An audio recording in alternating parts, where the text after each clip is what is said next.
"Do you see a ghost?" Alice asked. "You'd know if I did, because I'd mention it." Charlie fixated on someone or something behind her, rather than meet her eyes as he usually did. Or faint.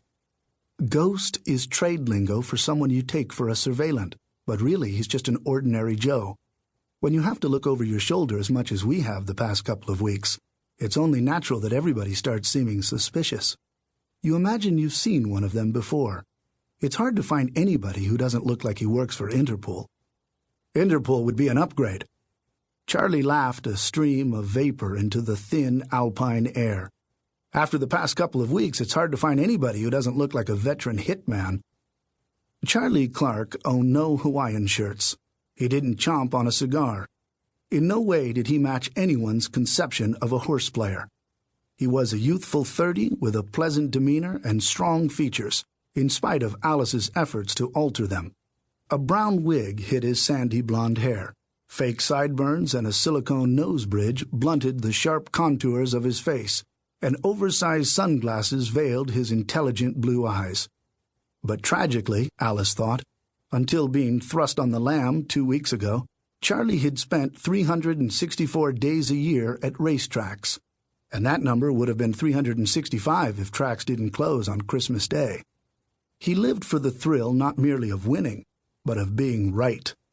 As he'd often said, where else besides the track can you get that?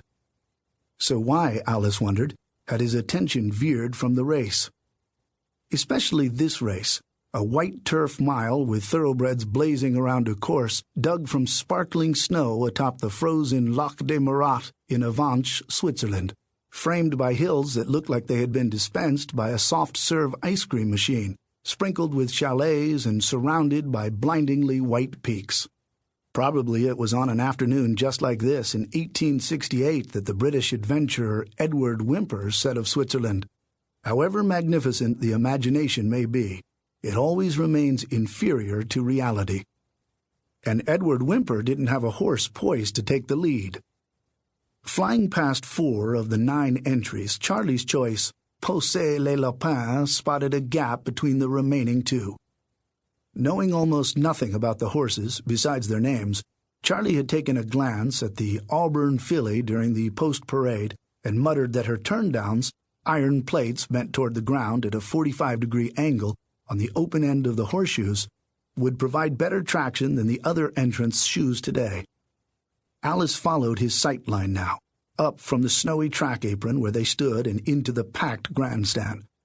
10,000 heads pivoted at once as the horses thundered around the oval. It was odd that Charlie wasn't watching the race, more than odd, like an 8-year-old walking past a candy store without a glance. The horses charged into the final turn. Alice saw only a cloud of kicked-up snowflakes and ice. As the cloud neared the grandstand, the jockeys came into view, their face masks bobbing above the haze. A moment later, the entire pack of thoroughbreds was visible.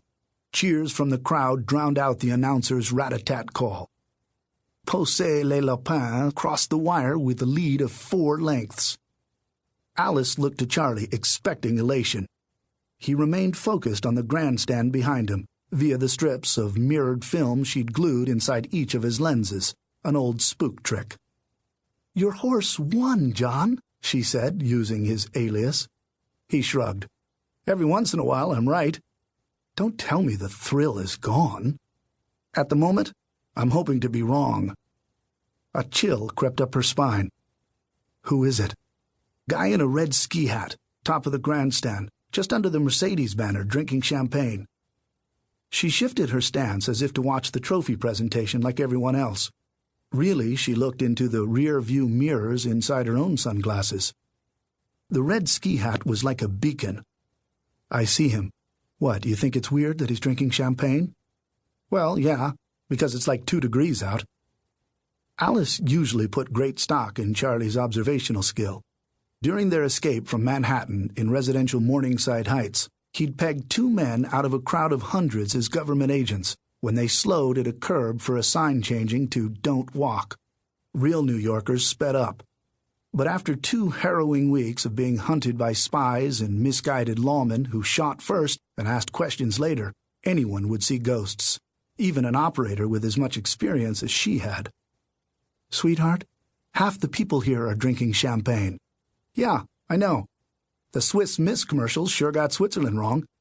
The thing is the red hat. Is there something unusual about it?" "No, but he was wearing a green hat at lunch."